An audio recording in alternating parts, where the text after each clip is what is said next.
Subscribe करें और bell दबाएं ताकि कोई खबर रह न जाए।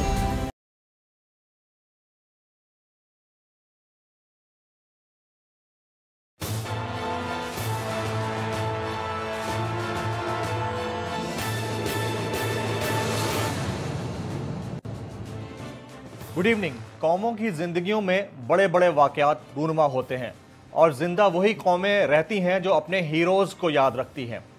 ऐसा ही वाकया 13 जुलाई 1931 को पेश आया था और उस वाकये को ना तो हिंद नवाज भूल पाए हैं ना हिंद मुखालिफ भूल पाए हैं। वाकया इस तरह से था कि अब्दुल कदीर खान गाजी नामी एक शख्स पर मुकदमा चल रहा था और श्रीनगर की सेंट्रल जेल के बाहर उनके हामियों ने एहतजाज किया। उसके बाद अहाते के अंदर चले गए और उनका एहतजाज यही था कि जो मुकदमा बनाया गया ये गलत मुकदमा है।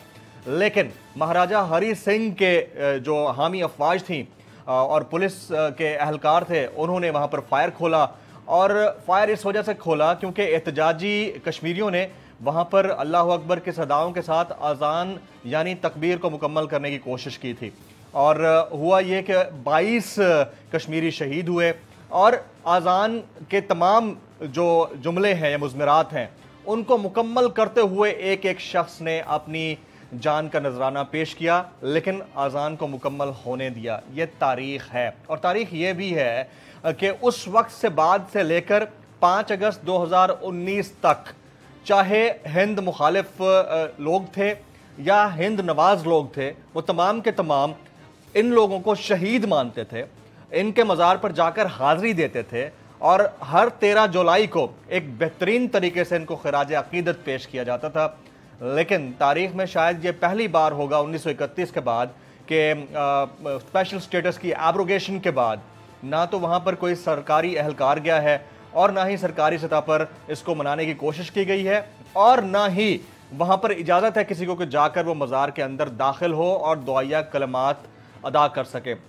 अब जो लोग समझते हैं कि मकबरों या मज़ारों के ना होने से मामला ख़राब होते हैं तो उनकी शायद ये खाम ख्याली है। उनको अंदाज़ा नहीं है कि हीरोज़ जो होते हैं वो आइडियालॉजी के ऊपर बेस्ड होते हैं। हीरोज़ के जस्दे खाकी उतने इंपॉर्टेंट नहीं होती हैं जितना उनका नज़रिया इंपॉर्टेंट होता है और ये नज़रिया जद्दोजहद आज़ादी कश्मीर का नज़रिया है जो 1931 के बाद पनप चुका है और पनपते पनपते आज यहां तक पहुंचा है कि पूरे कश्मीर को चाहे आप लॉकडाउन करके रख दें, लेकिन लाइन ऑफ कंट्रोल के उस तरफ और इस तरफ दोनों अतराफ तमाम कश्मीरी तमाम पाकिस्तानी मुत्तहद हैं। सबका एजेंडा एक है और एजेंडा है आज़ादी कश्मीर का एजेंडा। वज़ीर आज़म पाकिस्तान इमरान खान ने भी इसके ऊपर जो एक इनिशिएटिव लिया हुआ है, पूरी दुनिया उसकी मोतरफ है। उस हवाले से एक वीडियो भी जारी हुई। मोदी सरकार को जितनी बैशिंग का सामना करना पड़ा वो भी आपके और हमारे सामने है। इसके अलावा आज DG ISPR ने भी एक ज़बरदस्त ट्वीट किया और कहा गया कि खून के एक एक कतरे का बदला लिया जाएगा, खून के एक एक कतरे को याद रखा जाएगा। तो इससे ज़्यादा आज के दौर में कोई कौमियत अगर कर सकती है तो वो शायद इससे ज़्यादा ना हो, लेकिन फिर भी तमाम तर हमदर्दियाँ पाकिस्तानियों की अपने कश्मीरी बहन भाइयों के साथ हैं। आज की इस नशिस्त में पहले साथ मोहतरमा मिशाल मलिक साहिबा हुर्रियत रहनुमा साथ मौजूद होंगी। मिशाल मलिक साहिबा, बहुत शुक्रिया आपके वक्त के लिए। सबसे पहले तो आज के इस अहम तरीन दिन के ऊपर आप क्या कहना चाहेंगी कि पहली दफ़ा ऐसी हो रहा है कि तारीख में वहाँ पर ना तो गॉर्ड ऑफ ऑनर पेश किया गया, ना कोई सरकारी एहलकार वहाँ पर मौजूद है और मुसलमानों को भी वहाँ पर जाने से रोका गया और इसके अलावा हुर्रियत रहनुमाओं की जानिब से हड़ताल की कॉल अपनी जगह पर दी गई इस बर्बरियत के खिलाफ। आज का दिन बहुत ही दुखी दिन है हमारी तारीख का। 1931 को 13 जुलाई को वो दिन था जब एक लाजवाल कुर्बानियाँ दी 22 मुसलमानों ने और अज़ान को मुकम्मल करने में 22 मौज़न शहीद हुए। तो ये तो वो कुर्बानियाँ हैं जो कि हमेशा अमर रहेंगी तहरीके खुद इरादियत की स्ट्रगल में कश्मीरियों के लिए। और आज भी वही जज्बा लोगों का ताज़ा हो गया, बल्कि और भी शिद्दत आ गई है। अब भी मकबूजा जम्मू कश्मीर के अंदर जो आवाम है वो अपनी जानों का नजराना दे रहे हैं अल्लाह के नाम पे। तो ये एक जज्बा इतना स्ट्रॉन्ग है, इतना डीप रूटेड है हक़ खुद इरादियत का ग़ुलामी के ख़िलाफ़ और नाजायज़ किसी भी किस्म की सप्रेशन के ख़िलाफ़। ये कश्मीरियों का इनएविटेबल स्टांस जो है वो और भी ज़्यादा प्रूफ होता है कि अभी तक आप देख लें कि जो 1931 में हुआ, आज देख लें वो छोटा सा नन्हा सा बच्चा जो अपने नाना की डेड बॉडी के ऊपर बैठा हुआ है। उस वक्त भी दुनिया खामोश रही, अभी भी दुनिया खामोश है, मगर आज़ादी की रिजेंटमेंट स्ट्रगल जो है हक़ खुद इरादियत की, वो उसमें कोई कमी नहीं आई, मगर जुल्म बहुत बड़ा।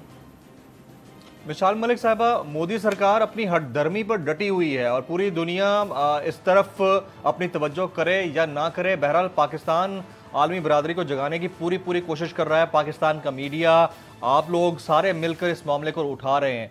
आपको नहीं लगता कि इंटरनेशनल जो कम्युनिटी है उसकी उतनी तवज्जो नहीं है, ख़ास तौर पर मुसलमानों के ऊपर जहाँ जहाँ मजालिम होते हैं, चाहे वो मकबूजा वादी कश्मीर हो, पैलेस्टाइन हो, या जहाँ पर भी होते हैं उनकी नज़रें बंद ही रहती हैं। तो पॉलिसी क्या रहनी चाहिए किसी भी स्टेट की जो चाहे कि मुसलमानों के ऊपर जो मजालिम हो रहे हैं उस तरफ तवज्जो दिलाए? देखिए, पाकिस्तान की जो डिप्लोमेट्स हैं, एम्बेसीज़ हैं पूरी दुनिया के अंदर, उनके ऊपर भी एक बहुत हैवी रिस्पॉन्सिबिलिटी है, क्योंकि हिंदुस्तान की एक बहुत बड़ी प्रोपेगेंडा मशीन है पूरी दुनिया के अंदर। जो कश्मीरी डायस्पोरा है बाहर के मुल्कों के अंदर, वो भी जितना काम करें, मगर जिन्होंने वापस मकबूजा जम्मू कश्मीर जाना होता है या जो ज़्यादा एक्टिव हो जाते हैं ओवरसीज़ कश्मीरी जितने हैं डायस्पोरा, तो उनकी फैमिलीज़ को जिस तरीके से हरास किया जाता है, उनको टारगेट किया जाता है, पासपोर्ट छीन लिए जाते हैं कश्मीरियों के। तो ओवरसीज़ भी जितना हमारा एक बहुत बड़ा जो चंक है कश्मीरियों का, वो भी हरासमेंट का शिकार रहता है कांस्टेंट। उनके ऊपर एक विजिलेंस, एक चेक रखता है हिंदुस्तान। दूसरी बात यह है कि मैं यही कहूँगी कि पाकिस्तान की जितनी सियासी पार्टीज़ हैं बाहर के मुल्कों में, वैसे तो होनी नहीं चाहिए मेरे ख़्याल में। जिस तरह हिंदुस्तान बाहर की दुनिया में इनका इतना डायस्पोरा है, इतनी बड़ी इनकी एक्सपेट्रिएट्स हैं, तो इन सब को कोई फ्लैग नहीं होता बीजेपी का या कांग्रेस का या किसी और पार्टी का, वहाँ सब इंडियंस होते हैं, इसलिए उनकी बात में और भी ज़्यादा वज़न आता है। वो अपने झूठे, चाहे बेशक उनका नैरेटिव हो, उनका फ्रॉड पे बेस्ड हो, मगर वो सब मुत्तहद होते हैं। हमारा ये होता है कि हम आपस में ही बाहर के मुल्कों के अंदर लड़ाइयाँ चल रही होती हैं या डिवीज़न होती है। तो मैं तो यही सजेस्ट किया, आजकल मैं काफ़ी स्ट्रांगली इस पे बात करी, जो वेबिनार्स हो रहे हैं बाहर के मुल्कों में हमारे, मैंने सबसे यही अपील की है कि कश्मीर कॉज की हद तक एटलीस्ट आप सबकी एक बहुत यूनिफाइड मोबिलाइजेशन होनी चाहिए, और कर भी रहे हैं काम उसके ऊपर। उसके साथ साथ जो कश्मीर डेस्क होना चाहिए फुली फंक्शनल, वहाँ पे जितनी भी हाई कमीशंस हैं या जितनी भी एम्बेसीज़ हैं पाकिस्तान की बाहर के मुल्कों में, और पाकिस्तान को उसके लिए नॉमिनेट करने चाहिए एक्सपर्ट्स कश्मीर के ऊपर, जो लीगल एक्सपर्ट्स हैं, जो इसकी हिस्ट्री के ऊपर हैं, जो स्टेक होल्डर्स हैं। ऐसे लोगों को कमिटीज़, डेलीगेशंस फॉर्म करनी चाहिए जो बाहर की दुनिया में जाके कश्मीर कॉज को और भी स्ट्रेंथ के साथ और बहुत ही कन्विंसिंग पावर के साथ दुनिया के सामने लेके चलें और एडवोकेट करें। मलिक साहब, अब लॉबिंग के लिए ख़ास तौर पर किसी भी मामले के ऊपर लॉबिंग करनी हो तो मीडिया बड़ा ज़बरदस्त टूल का किरदार अदा कर सकता है अगर उसको यूटिलाइज सही तरीके से किया जाए। आपको लगता है कि पाकिस्तानी मीडिया कश्मीर कॉज के ऊपर सही तरह अपनी एनर्जीज़ को यूटिलाइज कर पा रहा है? क्योंकि जिस तरह से हम रोज़मर्रा ख़बरों में देखते हैं, हमें तो इंतहाई सतही ज़ाविया नज़र आता है कश्मीर के मामले के ऊपर न्यूज़ चैनल्स का।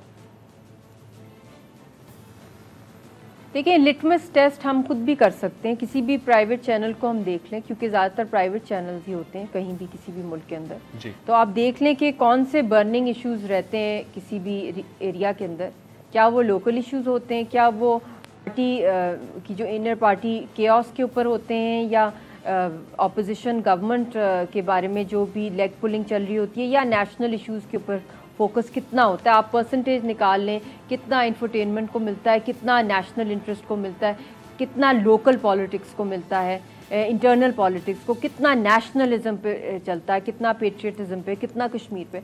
तो आपको अंदाज़ा हो जाएगा कि किस डायरेक्शन पे मीडिया जा रहा है। इस पर भी गवर्नमेंट की पॉलिसी हो सकती है और होनी भी चाहिए बहुत स्ट्रॉन्ग, कि अलॉट किया जाए पूरा टाइम नेशनल इश्यूज़ को और प्राइम टाइम दिया जाए, और स्पेशली कश्मीर को। कश्मीर तो पाकिस्तान के ना सिर्फ पाकिस्तान की फाउंडेशन है, पाकिस्तान की फॉरेन पॉलिसी का भी पिलर है, और इसकी जितनी ज़्यादा प्रोजेक्शन हो प्राइम टाइम के अंदर, और इसके ऊपर 1-to-1 इंटरव्यूज़ कराए जाएं, इसके ऊपर डॉक्यूमेंट्रीज दिखाई जाएं, और बहुत कुछ पाकिस्तान का मीडिया करता भी है, प्राइवेट मीडिया, ऐसी बात नहीं है, और अच्छी कवरेज भी देता है, बट उसके अंदर और भी ज़्यादा टाइम ड्यूरेशन एक्सपैंड करना और डेली बेसिस पे और मज़ीद, क्योंकि ये है पाकिस्तान के असल इशूज़ जिसकी वजह से पाकिस्तान की तरक्की रुकी हुई है। कश्मीर का मसला है, खित्ते का अमन जो है वो ख़तरे में है, प्रॉक्सी जितनी चलती है, असल तो कोर यही है कि कश्मीर का मसला है, हिंदुस्तान की जो दुश्मनी है उसको दुनिया तक एक्सपोज करना कि वो रीजन में क्या कर रहा है, कश्मीरियों पे क्या कर रहा है,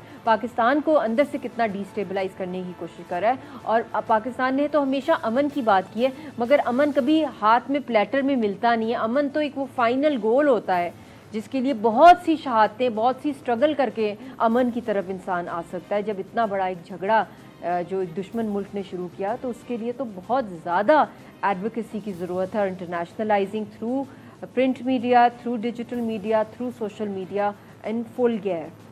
जिद्दोजहद आज़ादी कश्मीर बड़ा एक स्पेक्ट्रम है और उसके ऊपर बात करना बनती है। एक पॉइंट आया था 2002 से 2007-8 के दरमियान, हमने देखा कि ऐसा लगा कि जैसे बिल्कुल स्टोरीज ब्रेन हो गई हैं, कश्मीर से कोई खबर ना आ रही थी, ना खबर किसी चैनल पे हम देखते थे, ना ही जो प्रिंट मीडिया है उसमें भी बहुत शाज़ो नाज़िर, इंटरनेशनली भी, इंडियन मीडिया के ऊपर भी हम यही देख रहे थे। फिर बुरहान वानी की शहादत के बाद हमने देखा कि एक नई रूह जैसे इसमें फूंकी गई हो। तो आपको लगता है कि जिद्दोजहद आज़ादी कश्मीर पिछले 5-6 साल में पहले से ज़्यादा वाइब्रेंटली उभर कर सामने आई है? मिशाल साहिबा। देखिए जी 2002 ऑनवर्ड्स अगर आप देख लें 9/11 के बाद, उस दौर में जो हकीकत यही थी कि जो कारगिल का हुआ उसके बाद फिर डायलॉग हुआ, फिर वाजपेयी साहब यहाँ पर आए, लाहौर में आए, उस वक्त मियाँ साहब की हुकूमत थी, फिर उसके बाद जनरल मुशर्रफ की आई, आगरा समिट हुआ, फिर उसके बाद मनमोहन सिंह आए, तो एक पीस प्रोसेस चला था। उस दौर में हुर्रियत रहनुमा भी यहाँ पे 2005 के अंदर आए, और उस वक्त थोड़ा ब्लड शेड में कमी भी आई थी, और उसके बाद जो कॉन्फिडेंस बिल्डिंग मेजर्स थे ट्रैवल के, ट्रेड के, वो भी खुलते गए। मगर एज़ ऑलवेज आपने ये देखा, हम लोगों की तरफ से भी, कश्मीरी रहनुमाओं ने भी हमेशा अमन के रास्ते में कभी भी रुकावट नहीं बने, बल्कि उन्होंने हमेशा यही तरजीह दी है कि टेबल पे मसला हल हो, जंग से हर जगह नुकसान होता है। मगर तब भी हिंदुस्तान ने धोखा दिया और वो भाग गए। हालांकि वो फाइनल सेटलमेंट थी भी नहीं 4 पॉइंट्स ऑफ जनरल मुशर्रफ, वो तो एक रास्ता था towards coming towards final solution. कश्मीरियों ने जो कुर्बानियाँ दी हैं वो हक़ खुद इरादियत के लिए दी हैं, UN की करारदादों के लिए दी हैं। तो अब पाकिस्तान को सीख लेना चाहिए इस बात का कि वो दुश्मन ही है, और दुश्मन को अगर उससे बात भी मनवानी है तो उसको मनवाने के लिए उसको प्रेशराइज़ करना है, और प्रेशराइज़ करने के लिए उसको दुनिया में एक्सपोज करना है, दुनिया की आलमी अदालतों के अंदर जाना है, ICJ में, ICC के अंदर, UN सिक्योरिटी काउंसिल में मसला लेके जाना है। जो जिनीवा कन्वेंशन चैप्टर 4 है उसके तहत ये कम्प्लीटली इलीगल है जो आर्टिकल 370 और 35A की जो एब्रिगेशन की है, और अंडर चैप्टर 6 और 7 ऑफ द UN चार्टर कोई भी मसला ऐसा जो खित्ते की और दुनिया की तबाही का मरकज़ बन सकता है, उस मसले को सिक्योरिटी काउंसिल में एमरजेंसी हंगामी तौर पे उठाया जा सकता है, और 2 क्लोज सेशंस हो चुके हैं। इसलिए हम लोगों ने बड़े गोल्स पे कंसंट्रेट करना है कि एक सिक्योरिटी काउंसिल का हंगामी सेशन हो इसके ऊपर। दूसरा, हिंदुस्तान पे हमने कैसे डिफेंस सैंक्शंस लगवानी है, जो कि केस बहुत स्ट्रॉन्ग है। फिर इनकी हिंदुस्तान की आर्मी को इंटरनेशनल क्रिमिनल कोर्ट के अंदर उनके प्रोसिक्यूटर्स को ऑन बोर्ड लेके वहाँ पे उनको प्रोसिक्यूट करवाने की कोशिश करनी है। अभी बहुत लंबी जर्नी है, मगर वक्त कम है, क्योंकि हिंदुस्तान का जो कत्लगाह जो इन्होंने खोली हुई है, जो एक बुचर खाना, वो इतनी तेज़ी से वहाँ पे चल रहा है जेनोसाइड, कि जितना भी एक एक मिनट इस वक्त हमारे लिए बहुत कीमती है, बहुत प्रेशियस है। और ये कर्ज़ है कश्मीरी कौम का पाकिस्तानियों पे, पाकिस्तान की सरकार पे, कि वो चाहे कोरोना हो या ना हो, इन्होंने कश्मीर इशू को उजागर करना है बहुत स्ट्रेंथ के साथ। और इन दिनों में वेबिनार्स भी करा सकती है हुकूमत पाकिस्तान। मिशाल मलिक साहिबा, हम न्यूक्लियर फ्लैश पॉइंट पे हैं, हम सबको पता है। और जब पाकिस्तान मकबूजा वादी कश्मीर की बात करता है, वहाँ पर भारत के मजालिम की बात करता है, तो भारत की जानिब से हमेशा आज़ाद कश्मीर के अंदर इंटरवीन करने की धमकी आती है। यानी भारत ने हमेशा एक कदम आगे बढ़कर पाकिस्तान को धमका कर रखने की कोशिश की है।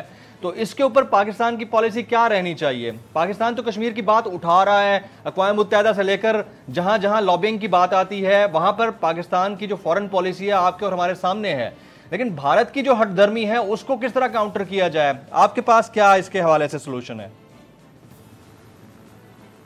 इसके हवाले से मैंने अभी सारे जो हरबे बताए हैं, चाहे वो इंटरनेशनल क्रिमिनल कोर्ट हो, इंटरनेशनल कोर्ट ऑफ जस्टिस हो, चाहे वो यूएन सिक्योरिटी काउंसिल हो, चाहे डिफेंस सैंक्शंस हो, चाहे कश्मीर एनवॉय नॉमिनेट करवाना हो यूनाइटेड नेशन से, ये काम वो हैं जिन पे दिन रात मेहनत करनी है। जैसे एक एग्जाम आता है ना एक स्टूडेंट का, या पीएचडी का एक रिसर्च पेपर होता है, तो दिन रात स्टूडेंट लगा होता है उसके ऊपर, क्योंकि डेडलाइन आ रही होती है। कश्मीर के ख़त्म एक्सटिंक्ट होने की, वहाँ की आवाम की एक मुकम्मल तौर पे एक जेनोसाइड और मैसेकर होने से पहले ये जो थोड़ा सा वक्त मिला हुआ है, 5 अगस्त से लेकर अब तक पूरा साल हो गया है, अब वक्त बहुत कम है। आपने इन कामों को मनवाने के लिए दुनिया भर में लॉबिंग करनी है, चाहे इसके अंदर स्ट्रैटेजिस्ट को हायर किया जाए, दुनिया के लॉबियस्ट को किया जाए, दुनिया भर के थिंक टैंक्स को इंगेज किया जाए, परमानेंट 5 ममालिक जो हैं जिसमें यूके है, फ्रांस है, अमेरिका है, जिसके अंदर ये रशिया है, चाइना है, इनको इंगेज किया जाए जिनके पास वीटो पावर है, जो मेंबर स्टेट्स हैं।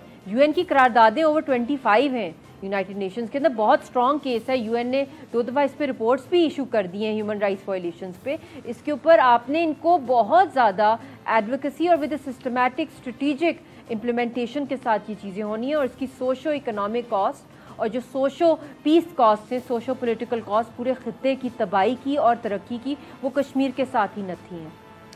अच्छा, गुज़िश्ता दिनों गिलानी साहब का एक बड़े से भरपूर एक मैसेज आया था, और वो मैसेज आप तक और हम तक, हमारी गवर्नमेंट तक भी पहुंचा, और उससे ऐसा लग रहा था जैसे वो बड़े बुरे दिल के साथ नाराज़ हैं, और नाराज़गी की वजह सबको समझ में आती है। उसके ऊपर आप कोई कमेंट करना चाहेंगे?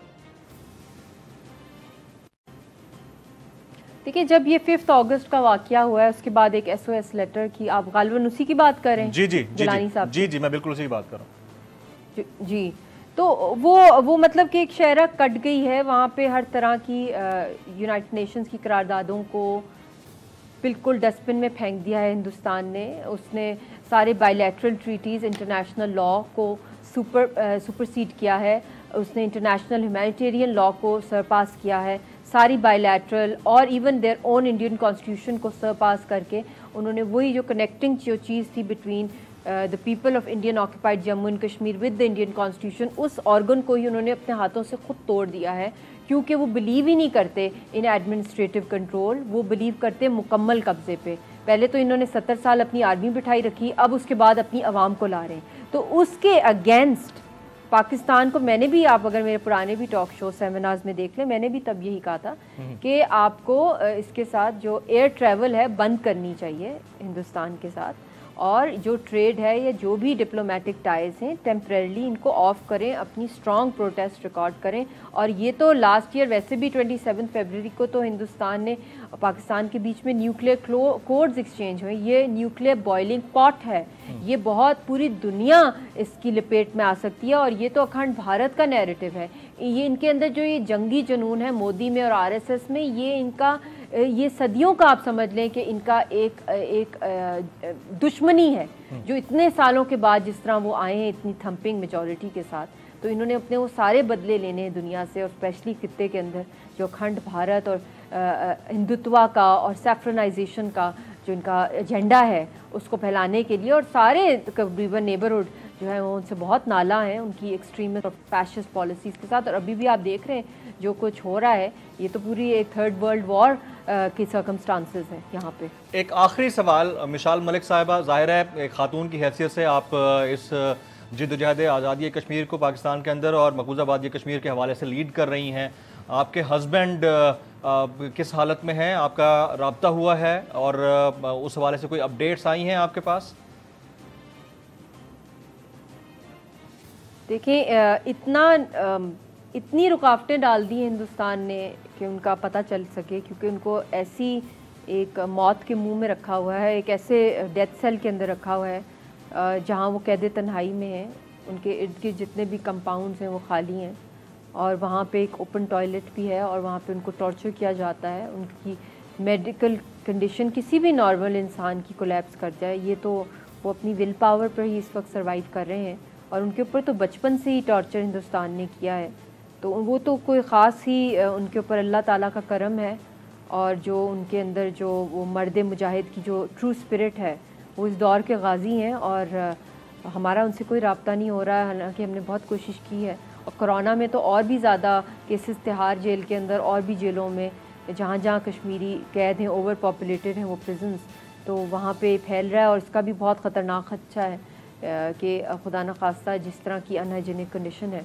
तो मैं दुनिया से भी अपील करती हूँ, मैं United Nations, human rights council, amnesty international, human rights watch और जितने भी इंटरनेशनल ह्यूमन राइट्स के इदारे हैं, मैं उन सब से अपील करती हूँ। मैं उनके साथ कॉरेस्पॉन्डेंस भी कर रही हूँ कि आप लोग इंडिया पे प्रेशर डालें कि वो पॉलिटिकल प्रिजनर्स को रिलीज़ करें। और इवन यूएन सेक्रेटरी जनरल ने इसके ऊपर काफ़ी दफ़ा कहा है कि इतने हाईली ओवर पॉपुलेटेड हैं इंडियन प्रिजन्स, जिसमें ज़्यादातर कश्मीरी पॉलिटिकल प्रिजनर्स हैं, they must be taken out. ये बहुत ख़तरनाक है। मगर वो भी इन्होंने उस कोरोना का भी इतना डबल फ़ायदा उठाया है कि उसमें और भी कत्लेआम और तेज़ कर दिया इन्होंने अपना टॉर्चर और जो डोमिसाइल एक्ट्स और पता नहीं क्या क्या करें, तो बहुत उनकी जान को ख़तरा है इस वक्त। दूसरे लीडरशिप जो हैं वो कैद ज़रूर है, मगर मोस्टली हाउस अरेस्ट हैं, अगर तिहाड़ में भी हैं या दूसरी जेलों में तो कैद तन्हाई और डेथ सेल में नहीं है। तो एटलीस्ट बंदा किसी से बात तो कर सकता है ना। मगर ये इनको जिस तरह रखा हुआ है, आप इमेजिन कर सकते हैं कितना साइकोलॉजिकल और फिजिकल टॉर्चर हो रहा है उनकी साथ के ऊपर। मिसाल मलिक साहिबा, बस इसी से रिलेटेड एक चीज़ कि आपने तमाम इंसानी हुकूक की तंजीमों से तो मुतालबा कर लिया, लेकिन इंटरनेशनल लॉ इस हवाले से क्या कहता है? अगर भारत अपने एक जासूस को छुड़वाने के लिए इंटरनेशनल कोर्ट ऑफ जस्टिस में जा सकता है, तो आप आइंदा के लिए कोई ऐसा इरादा रखती हैं कि यासीन मलिक साहब के हवाले से आवाज़ उठाने के लिए कोई कानूनी चाराजोई इंटरनेशनली आप करें? जी बिल्कुल, ये बात मैंने फ़ॉरेन ऑफिस से भी की थी कि क्योंकि मैं एक पाकिस्तानी सिटीज़न हूँ और यासीन साहब इंडियन जेल के अंदर हैं, उनको निकालने के लिए, और पाकिस्तान क्योंकि पार्टी है कश्मीर डिस्प्यूट का, तो वो उसका लीगल राइट है कि वहाँ जो कुछ हो रहा है उसके ख़िलाफ़ वो आलमी अदालतों के अंदर जाए। और अब तो पहले तो कहते थे ना किस जवाज़ से जाए, मगर कुलभूषण के बाद ये प्रेसिडेंट सेट हुआ है कि बायलैटरलिज्म के थ्रू नहीं बल्कि दुनिया मतलब इंटरनेशनल फॉरम्स पे भी जा सकते हैं। और उसके बाद और भी केस को मजबूत करने के लिए बात यह है कि जब आर्टिकल 370 और 35A को ही हटा दिया गया है, तो हिंदुस्तान की जो ये एक्ट हुआ है, ये एक जंगल लॉ चल रहा है मकबूजा जम्मू कश्मीर में, कंप्लीट वायलेशन है of all forms of law. तो जब इतनी वायलेशन है, एक जंगल लॉ चल रहा है, तो वहाँ के लोगों को बचाने के लिए वहाँ के लीडर जो मेरे हस्बैंड भी हैं और मैं पाकिस्तानी सिटीज़न हूँ, तो मेरा केस पाकिस्तान का जो फॉरेन ऑफिस है वो लेके जाए। और इसके ऊपर मैं वैसे भी कहूँगी, not just for my own case, वैसे भी जो ये लॉफेयर हिंदुस्तान ने किया, इसको रिस्पॉन्ड करने के लिए एक मुकम्मल इंटरनेशनल लॉ की लीगल एक्सपर्ट्स की टीम भी चाहिए पाकिस्तान की फॉरेन ऑफिस को, बहुत स्ट्रॉन्ग किस्म की। मोहतरमा मिसाल मलिक साहिबा, हुर्रियत रहनुमा, अहलिया यासीन मलिक साहब, तशरीफ़ लाई, आपने वक्त निकाला और आज यौम शहदाए कश्मीर के हवाले से हमसे खुसूसी बातचीत की। आपका बहुत बहुत शुक्रिया। ख़वातीन हज़रात, यहाँ एक वक्त हुआ है ब्रेक का। ब्रेक के बाद जब वापस आएंगे तो हमारे साथ 4 पैनलिस्ट होंगे और एक पैनलिस्ट इंडिया से हैं, उनसे एक्सक्लूसिव किस्म की बातें होंगी आफ्टर दिस ब्रेक।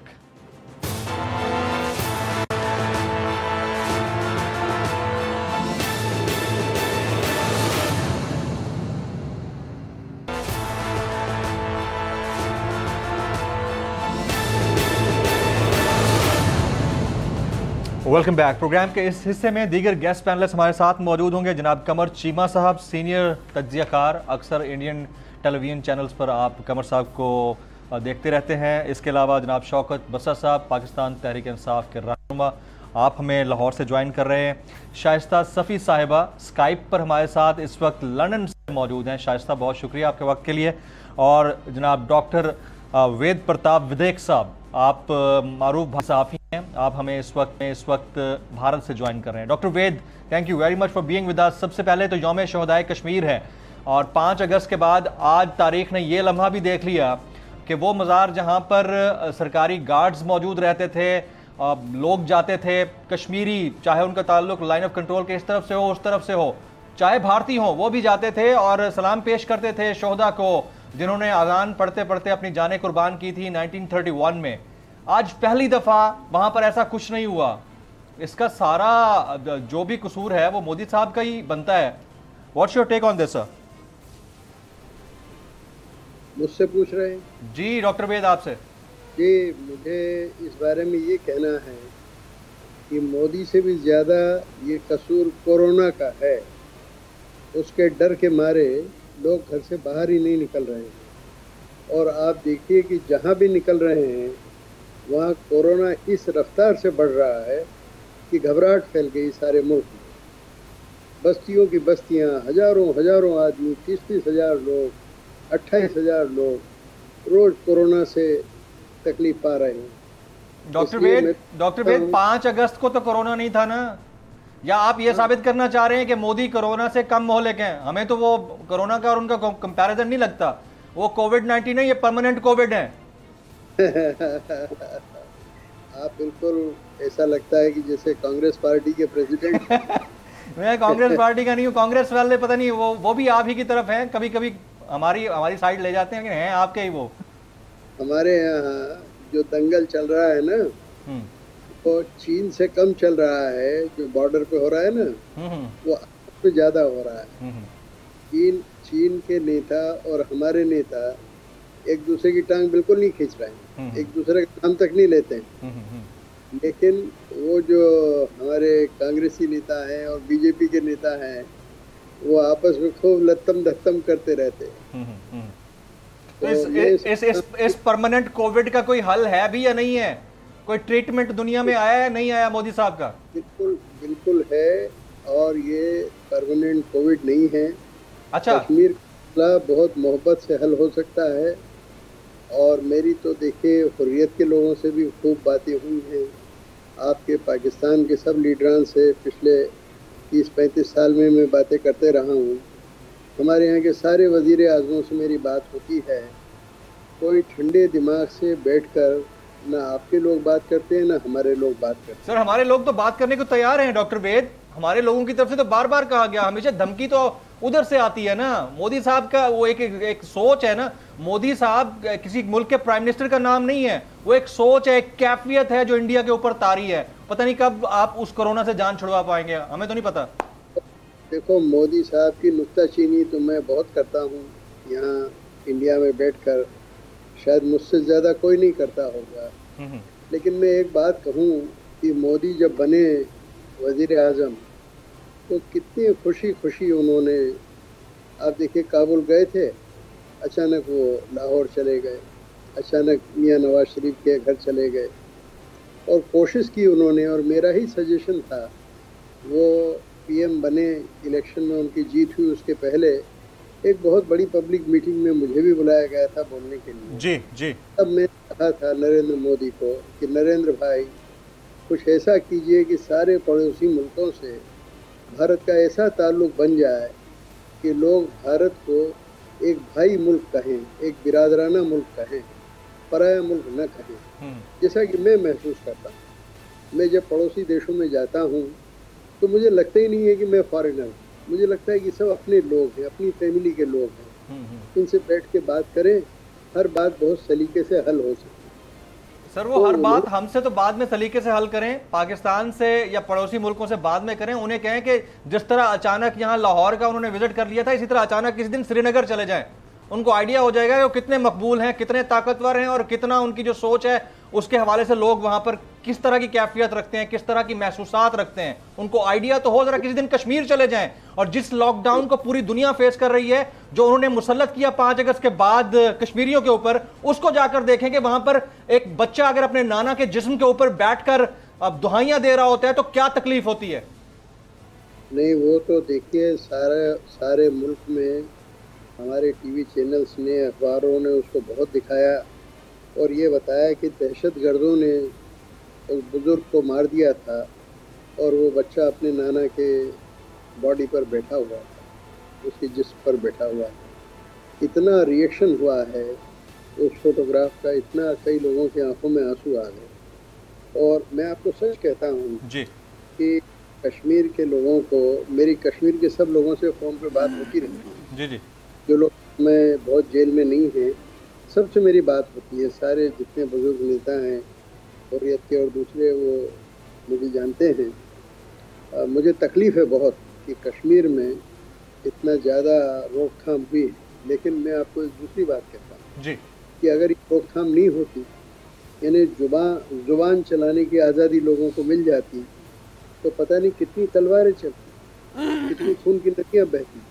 तो मुझे इस बात की खुशी है कि जो ऐन वक्त पे इन्होंने कश्मीर में काफ़ी बंदिशें लगा दी, उससे कम से कम लोग महफूज रहे, लोग सुरक्षित रहे। आप क्या बात कर रहे हैं डॉक्टर वेद, क्या बात कर रहे हैं। मैं इस पे जरा शाइस्ता को शामिल कर लूं, लंदन से हमारे साथ है। मैं आपकी तरफ आता हूं डॉक्टर वेद। शाइस्ता, आप सुन रही होंगी डॉक्टर साहब की बात, वो तो क्रेडिट दे रहे हैं मोदी साहब को, कहते हैं कि ये लगा के चलो फिर भी बेहतरी की तरफ गई हैं चीजें, उनको तो ऐसा लग रहा है। What's your take on this Shaista?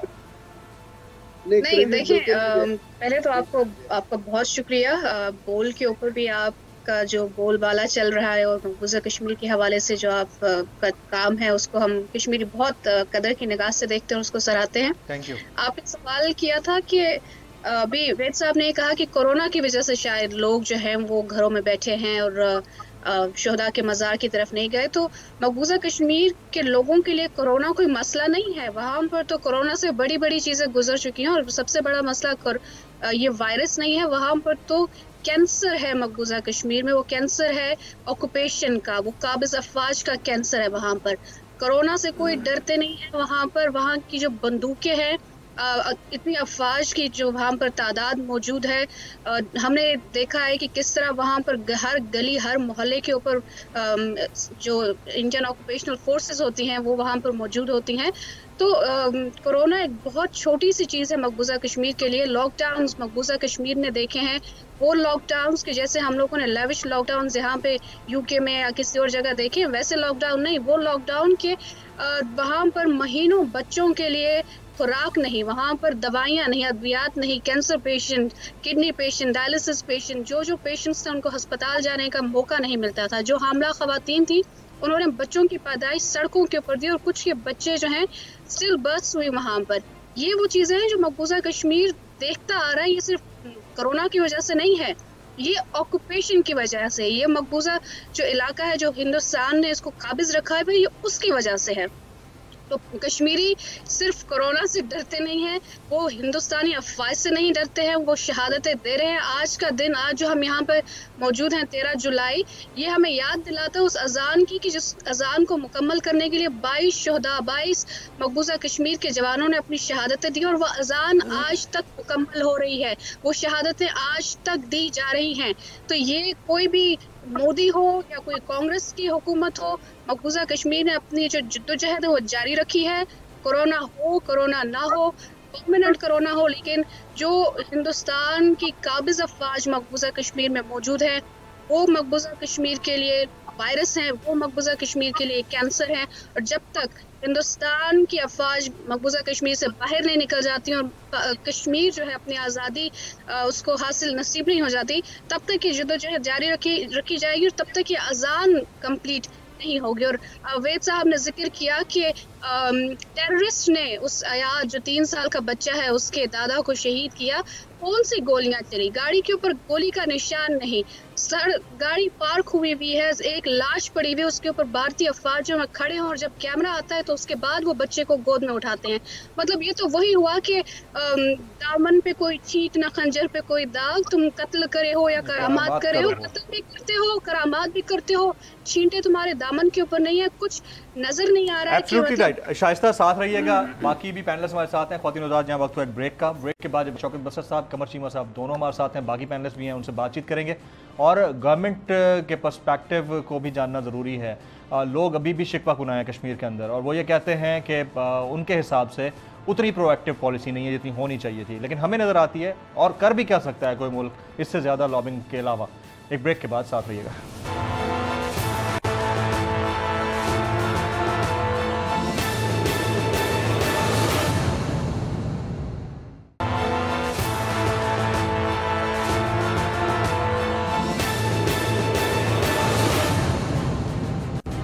Welcome back. यौम शोहदा कश्मीर, तमाम दुनिया के अंदर पाकिस्तानी कश्मीरी इस दिन को मना रहे हैं और जहां पर मनाया जाना चाहिए था वहां भारत सरकार ने लॉकडाउन कर रखा है और अब डाल रहे हैं कोरोना के ऊपर।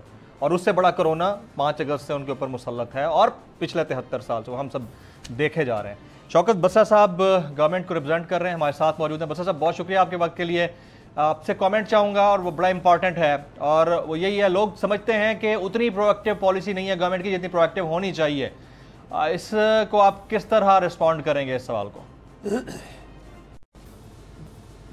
फारूकी साहब, सबसे पहले तो मैं मादरे वतन के लिए जानों का नजराना पेश करने वाले अपने अजीम नौजवानों को, जो कि हमारे माथे का झूमर हैं, उनको पूरी कौम की जानब से सलाम पेश करता हूँ, जिन्होंने मादरे वतन के लिए अपनी जानें कुर्बान की।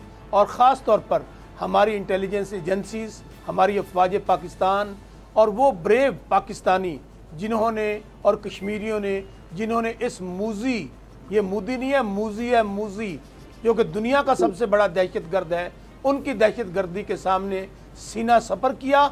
और अल्हम्दुलिल्लाह अल्हम्दुलिल्लाह उनकी बदमाशी को, उनकी गुंडागर्दी को, उनकी दहशत गर्दी को पूरी दुनिया के सामने एक्सपोज किया।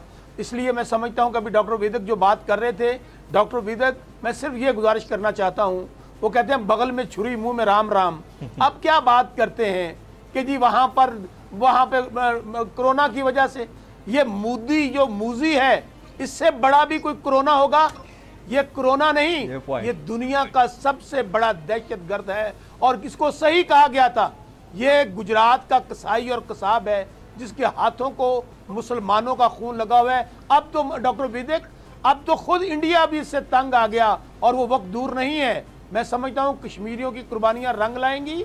हमारे वो कश्मीरी बहन भाई जिनकी इज्जतों और रस्मतों से खेला गया, ये आप हमारे सामने होगा, ये इंडिया टुकड़े टुकड़े होगा।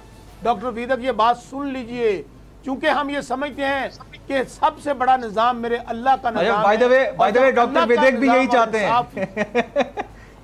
अब डॉक्टर विदिक अब मेरी तरफ आएंगे। नहीं, बात यार हद है यार, हद है जमील फारूकी, हद है यार। आप देखें किस बुरी तरीके से ये मोदी जो एक्सपोज हुआ है, और जिस तरह इसने भारत के अंदर, आप देखें कि कौन नहीं इनसे तंग, वो क्रिश्चियंस हो, वो मुसलमान हो, वो किसी भी मजहब से तल्लक रखते हो, वो तो सब इसको बद्दुआएं दे रहे हैं।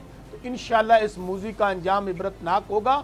और मैं फिर कहता हूं कि हमारे जो कश्मीरी बहन भाई हैं, हमारे जो कश्मीरी हैं, हमारे माथे का झूमर है, उनके लिए हमारी जान हाजिर है। जहां तक आपने गवर्नमेंट पॉलिसीज की बात की, देखें फारूकी साहब, जिस हिम्मत, जुर्रत और दिलेरी के साथ यूएनओ से बड़ा इदारा पाकिस्तान दुनिया के अंदर नहीं है, इसमें कोई शक नहीं, यूएनओ से बड़ा ईवान दुनिया के अंदर नहीं है जी, जहां पर दुनिया के तमाम हेड ऑफ द स्टेट्स आते हैं, और वहां पर खड़े होकर पहली बार प्राइम मिनिस्टर इमरान खान ने मोदी, भारत और इनकी पॉलिसियों को एक्सपोज किया। ना सिर्फ ये एक्सपोज किया, बल्कि हमने अपने कॉन्वॉय भेजे, हमने तमाम ममालिक के जो सरबराहान थे वहां वफूद भेजे, और बताया कि आज किस तरह कश्मीर के अंदर और खुद भारत के अंदर जिस तरह ये जुल्म बर्बरियत कर रहा है, हमने तो हर जगह पे एक्सपोज किया है। अगर वो एक्सपोज किया है तो आज ये जुर्रत हो रही है, भारत के अंदर से लोग इसके खिलाफ बोलना शुरू हो गए हैं। तो मैं समझता हूं कि कोई ऐसा दिन नहीं है। बिल्कुल ठीक है बसर साहब, आपका इमरान खान ने इनकी आंखों में आंखें डालकर बात नहीं की। हाँ जी, बिल्कुल ठीक है, आपका पॉइंट आ गया। मैं जरा कमर चीमा साहब को शामिल गुफ्तगू करता हूँ। कमर चीमा साहब मारूफ तज्जियाकार, और आप अक्सर इनको इंडियन टीवी चैनल्स पर पाकिस्तान की रिप्रेजेंटेशन करते हुए देखते हैं। चीमा साहब, हमारी पॉलिसी बिल्कुल ठीक जा रही है कश्मीर के मामले के ऊपर? देखें, माजी में तो हमारी पॉलिसी में एक कंसिस्टेंसी नहीं थी, लेकिन मैं देख रहा हूँ कि जब से तहरीक इंसाफ की गवर्नमेंट आई है, जिस तरह वज़ीर आज़म हाउस की मैं बात करूँगा, जिस तरह प्रोएक्टिवली कश्मीर के ऊपर बात कर रहा है फरूकी साहब, इस तरह वज़ीर आज़म हाउस नहीं करता रहा। हमारे अदारे करते थे, फॉरेन ऑफिस एक स्टेटमेंट देता था, और वो जो हम यूएन में बैठ के हमारे लोग काम कर रहे थे, लेकिन जो एक चीफ एग्जीक्यूटिव का फ्रॉम द फ्रंट लीड करना और बात करना जो है, ये मेरे हिसाब से एक नई चीज़ है, और इसका डेफिनेटली प्राइम मिनिस्टर मोदी को और इंडिया को एक बहुत ज़्यादा डिप्लोमेटिक सेटबैक हुआ है। और इंडियन गवर्नमेंट की पॉलिसी तो ये थी कि वो हमें डिप्लोमेटिकली आइसोलेट करना चाह रहे थे, लेकिन ये जो इमेज बिल्डिंग मोदी साहब की प्राइम मिनिस्टर इमरान खान ने यूएन में की, और उसके बाद से लेके अभी तक वो हर हफ्ते इसके ऊपर दुनिया को बताते रहते हैं कि पाकिस्तान को किस तरह एक एग्जिस्टेंशियल थ्रेट है, और किस तरह एक ऑफेंसिव की जो डॉक्ट्रिन है प्राइम मिनिस्टर मोदी और उनकी जो नेशनल सिक्योरिटी कैबिनेट है, वो पाकिस्तान को, इस खित्ते के अमन को किस तरह खराब कर सकती है। मेरा ख्याल है दुनिया के ऐवानों में और पूरी दुनिया के कैपिटल्स में ये बात पहुंची है। जो हाल ही में चाइना और इंडिया के दरमियान एक झड़प हुई, झड़प तो नहीं कहूंगा, एक छोटा सा एक जो लद्दाख में एडवेंचर हुआ जो चाइनीज ने किया, वो वहां पे दुनिया को पता चला कि इंडिया कितना ज्यादा कमजोर है। एक तो पाकिस्तान ने पिछले साल उनके जहाज गिराए और अभी चाइनीज ने उनको जो है मॉरली वीक कर दिया। तो मेरे नजर ऐसे आ रहा है कि जो इंटरनेशनल कम्युनिटी की इन्वेस्टमेंट थी इंडिया के ऊपर, वो भी कारआमद साबित नहीं हो रही। मोदी साहब भी घर में शेकी हैं। पाकिस्तान का जो बयानिया कश्मीर के हवाले से था और भारत के हवाले से था कि भारत एक एग्रेसिव डॉक्ट्रिन रखता है और खित्ते को जंग की तरफ लेके जाना चाहता है, वो मेरा ख्याल है काफी हद तक कामयाब है। लेकिन मजीद जो काम करने की जरूरत है वो बयानिया के ऊपर काम करने की जरूरत है। वो बयानिया जो मेन स्ट्रीम टीवी पे तो बन रहा है, लेकिन अब सोशल मीडिया के ऊपर बहुत ज्यादा भारतीय एक नफरत अंगेज काम कर रहे हैं, क्योंकि मुझे देखने का मौका मिलता रहता है वो ऐसी नफरत सोशल मीडिया पे फैला रहे हैं जो पूरी मुहिम जोई कर रहे हैं। वो मेरा ख्याल है कि वो जो सोशल मीडिया का इस्तेमाल कर रहे हैं उस पर एक प्रॉपर रिस्पांस पाकिस्तान से आना नहीं आ रहा और आना चाहिए। और दुनिया को जो एक चीज जो है वो समझ आनी चाहिए कि बेसिकली ये डिबेट है क्या और किस तरह legal constitutional political violations Bharat का। एब्सोल्युटली। डॉक्टर विदिक, अब आपको बसरा साहब ने एक बात यहाँ पर कह दी और बड़ी इंपॉर्टेंट थी, जिस तरह चीमा साहब भी कह गए, वो मोदी साहब को मूजी कह रहे हैं, यानी मूजी मर्ज, यानी फैटल किस्म, क्रॉनिक किस्म की डिजीज इस खित्ते के लिए। वो तो आप भी समझते हैं, बहरहाल मैं तो आपके आर्टिकल्स पढ़ता हूं, उसमें मुझे लगता है आप भी यही समझते हैं कि मोदी तो है ही मर्ज इस खित्ते के लिए। फाइनल कमेंट कर दीजिएगा इसके ऊपर। नहीं, मुझे तो ये लगता है वो भी मूजी मर्ज के सवाल पर जी इमरान खान साहब या मियां नवाज के फैमिली के लोग या बेनज़ीर बहन, तो मेरे लिए तो बहन की तरह ही थी, जी जी, उनकी फैमिली के लोग जो भी हैं, आसिफ भाई और दूसरे सारे लोग, सबको शांति से दिमाग को ठंडा करके बैठ के हल निकालना चाहिए। इसका हल निकल सकता है।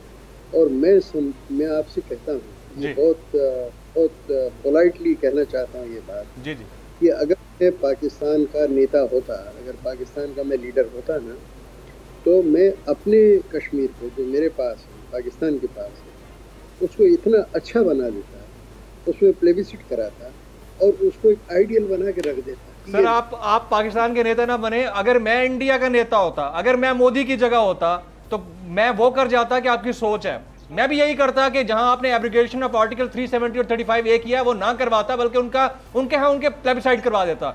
आप हमें तो मशवरा दे रहे हैं, आप उधर अपने नेताओं को भी मशवरा देना सर। बिल्कुल, ये मैं कहता हूँ, हमारे नेताओं को मैं कहता हूँ, ये जो आर्टिकल 370 खत्म किया ना, ये मोदी ने नहीं किया, ये इंदिरा गांधी ने कर दिया। मोदी ने तो उसका सिर्फ क्रेडिट ले लिया। और जहाँ तक कश्मीर का सवाल है, देखिए मैं कश्मीर गया हूँ, वहाँ के शेख अब्दुल्ला जी से खूब मेरा ताल्लुक़ था, उनके बेटे साहब से भी ताल्लुक़ है, सारे हुर्रियत के नेताओं से मेरी बात होती रहती। मेरा कहना यह है कि कश्मीर पे आप लोग पाकिस्तान में जितना जोश में रहते हैं उतने जोश की जरूरत नहीं है। तो सर वहाँ बंदे मर रहे हैं, वहाँ लाशें गिर रही हैं, वहाँ खून निकल रहा है, आप कहते हैं जोश में ना रहे। हम पाकिस्तानी हैं, हमारी शहर है, हमारे कायद, जिस तरह आप 200 दिन हो गया वहाँ कर्फ्यू है, जिस तरह आप गांधी जी को अपना बापू जी मानते हैं, इसी तरह हम अपने कायद आजम को अपना बाबाए कौम मानते हैं। उन्होंने हमारे लिए कश्मीर के हवाले से कहा था कि कश्मीर हमारी शहरग है। आपने अपना पांव हमारी शहरग पे रखा हुआ है, हमारी दम निकल रहा है, सांस निकल रही है, आप कहते हैं कि हम जोश में ना आए। देखो, जिन्ना साहब का मैं भी बहुत 200 दिन से आपने कर्फ्यू लगा रखा है। हाँ जी, उसमें दिक्कत क्या है कि आप लोग वहाँ जितना कश्मीर के लिए बोलते हैं ना, मैं ठीक लफ्ज़ इस्तेमाल करना चाहता हूँ, ये कहूँ तो अच्छा नहीं लगेगा कि शोर मचाते हैं। आप लोग जितना बोलते हैं ना, उसका असर कश्मीर में भी होता है और दहशतगर्दी भी चलती है। अब मैं ब्लेम नहीं करना चाहता हूँ कौन करवाता है, क्या करता है, वो सब आप लोग जानते हैं, लेकिन ये 1000 साल तक भी चलती रहे तो बेचारे कश्मीरियों को कुछ आराम नहीं मिलने वाला। डॉक्टर विवेक, इसके अलावा बाकी तमाम पैनलिस्ट हमारे साथ मौजूद थे। पूरे प्रोग्राम में बड़े जबरदस्त पैनलिस्ट आज हमारे साथ जुड़े रहे, लेकिन आपने एक बात है कि जितना हम लोग यहाँ पर बैठकर शोर मचाते हैं या बात करते हैं, उसका असर ये है कि इंडिया के अंदर उनकी नज़र में उनको ऐसा लगता है कि वहाँ पर टेररिज्म हो रहा है। तो आपको भी ये सोचना चाहिए कि आप लोग वहाँ पर इंडिया में बैठकर जो खामोशी से चुप करके सुनते जा रहे हैं, उसकी वजह से इंडिया के अंदर आज हमारी शहरत के ऊपर आपके मोदी जी का पाँव है। इससे बड़े अलमिया की बात नहीं हो सकती। आप भी अगर बोलें वहाँ पर, हमें तो आप रोशन ख्याली की दावत देते हैं, जरा यही दावत अपने मोदी जी को और अपने इर्द गिर्द बैठे लोगों को दीजिए, ताकि जो कश्मीर के अंदर मजालिम ढाए जा रहे हैं वो कम से कम हो। नाज़रीन, यौम शोहदाए कश्मीर के ऊपर आज की इस डिबेट से मेरी तरफ से यही कुछ। इजाज़त दीजिएगा, अल्लाह हाफ़िज़।